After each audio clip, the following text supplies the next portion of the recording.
Hello, my beautiful souls. Welcome po sa ating tarot reading session. So, keep in mind, it's a general reading. It may resonate or it may not. Kunin nyo na lang po kung para sa inyo and leave the rest. Maaari mag-shift ng energies or magkabaliktad. Kaya kayo na pong bahala kung saan kayo nakalugar sa reading natin. Okay, so let's see.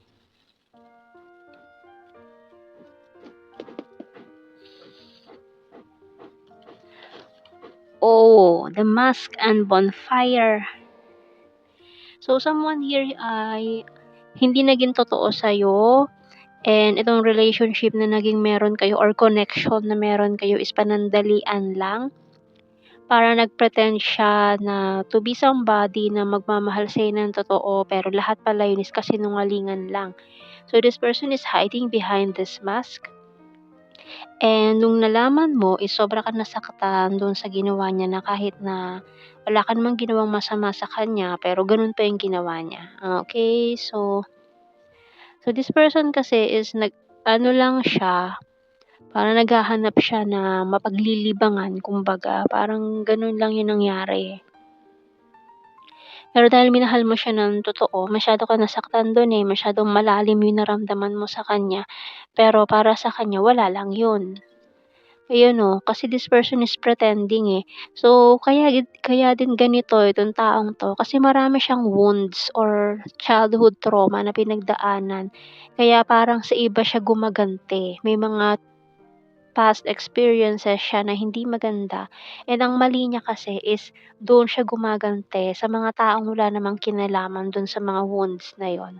Okay, so yun ang mali niya dun. Pero tingnan pa natin 'to. Ayun, ito talaga, energy niya kasi is talagang ayun, playing around, marami siyang secrets, 'no, marami siyang secrets na tinatago, and puwedeng dark secrets as well 'to.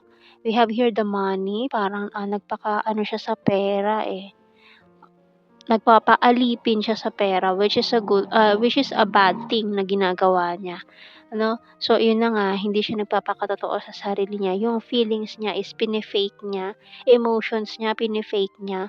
So this person is really a great pretender, 'no.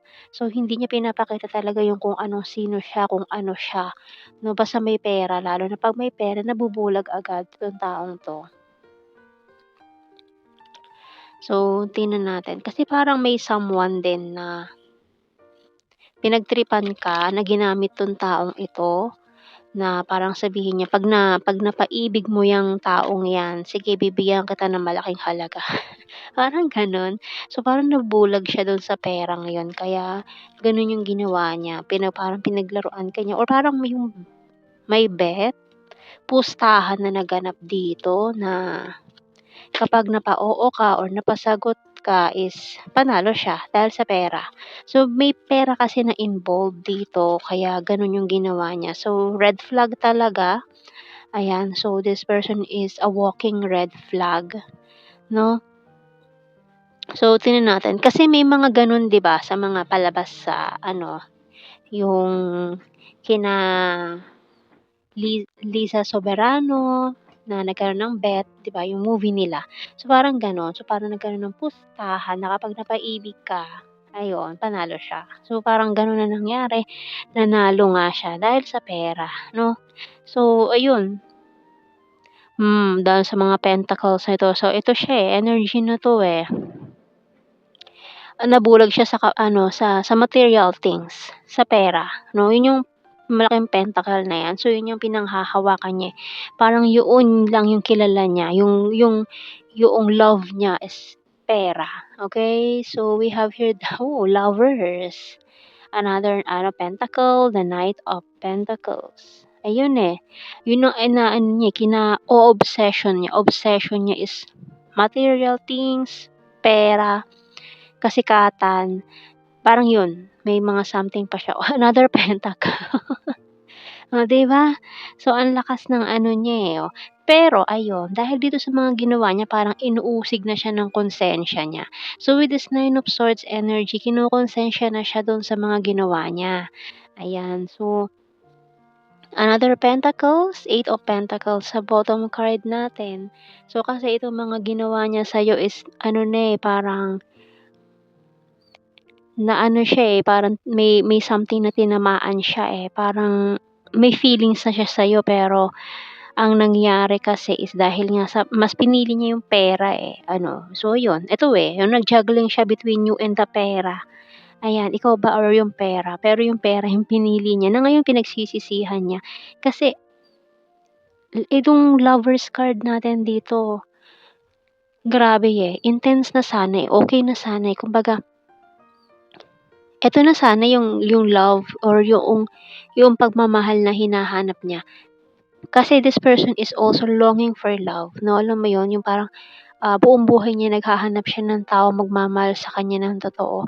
Pero nung nakita niya na yun is saka pa niya 'to ginawa 'no, parang pinaglaruan ba kayo ng tadhana dito, pero parang ikaw talaga yung biktima na pinaglaruan dito, pero dahil nga tinamaan siya sa'yo, pero ayun, huli na ang lahat bago niya ma-realize yun and ngayon this person is in deep regret right now. Hindi siya makatulog sa gabi kasi nakokonsensya siya or guilty siya sa mga ginawa niya sa'yo 'no, or nagsisisi na ito or nakokonsensya siya, ayan. So, tingnan natin. Oops. Message ng Archangel. So, nag-flip agad ito. Teaching and learning. Parang malaking lesson learned by Archangel Zadkiel. Keep an open mind and learn new ideas. Then teach these ideas to others. So, tingnan natin sa initials. Meron tayong D and R. Doctor. T. Dr. T. Z, S, and B. Ayan ating mga initials. G yung bottom card.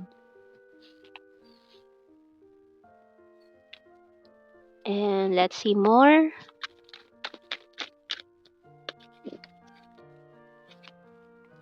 I'm a liar. Ayan pinagsisisihan niya 'to, na nagsinungaling siya sa'yo, I want to marry you someday. I'll start to save money. So, ngayon dahil nagpakabulag siya sa pera, parang ngayon is nauunawaan na niya kung ano ba talaga yung kahalagahan ng pera at hindi ka basta dapat dapat ang tao ang humahawak sa pera, hindi ang pera ang humahawak sa tao. Yun, parang natututunan na niya na yung mga lessons niya ngayon. And you're my twin flame, I'm patiently waiting, my intuition choose you. Kasi tinamaan 'to sa'yo, kahit pa sabihin natin na pinaglaruan ka niya or dinaan niya sa gano'n yung connection na 'to. Letting you go, walking away, I want commitment, and honesty is the best policy, which is hindi niya yun nagawa, ano? So, tingnan natin more. I feel you even though we are apart. I'm afraid to contact you. So, nahihiya siyang kausapin ka ngayon, 'no, dahil sa mga nangyari. Pero nararamdaman pa rin niya yung presensya mo kahit na magkahiwalay kayo. I knew exactly what I was doing. So, parang ayun yung kanyang ano dati na ayaw niya na pinagsasabihan siya ng mga kailangan niyang gawin. Laging, nagmamagaling or alam niya daw yung ginagawa niya. Ayan. You don't know how hard it was to let you go. Kasi nga, tinamaan siya talaga, Kahit na sabihin natin laro-laro lang yun, bet lang yun. Yun, 'di ba? Ito maganda do'n, na sinasabi niya, "I'm becoming a better person." So, parang sinasabi niya dito nagbabago na siya paunti-unti ngayon na dating, gano'n player, ngayon is nagiging seryoso na siya sa buhay. I remember every detail of that day, pero hindi pa rin niya nakakalimutan lahat ng mga nangyari or mga pinagdaanan niyo. Ayan, so yung mga happy moments, happy memories na pinagsamahan niyo nitong taong 'to ay hindi niya yun nakalimutan sa buhay niya, okey. So, tingnan natin, ayun, guilty talaga siya, Reminiscing, so iniisip niya pa rin yun and the attraction. So, nami-miss ka pa rin nitong taong ito kahit na gano'n yung nangyari or ginawa niya, nami-miss niya yung moments na yun. So, tingnan natin sa general signs and the messages. We have here August. Long distance, attractive. Talagang yung attraction is talagang malakas. Ayan. Ex-lover.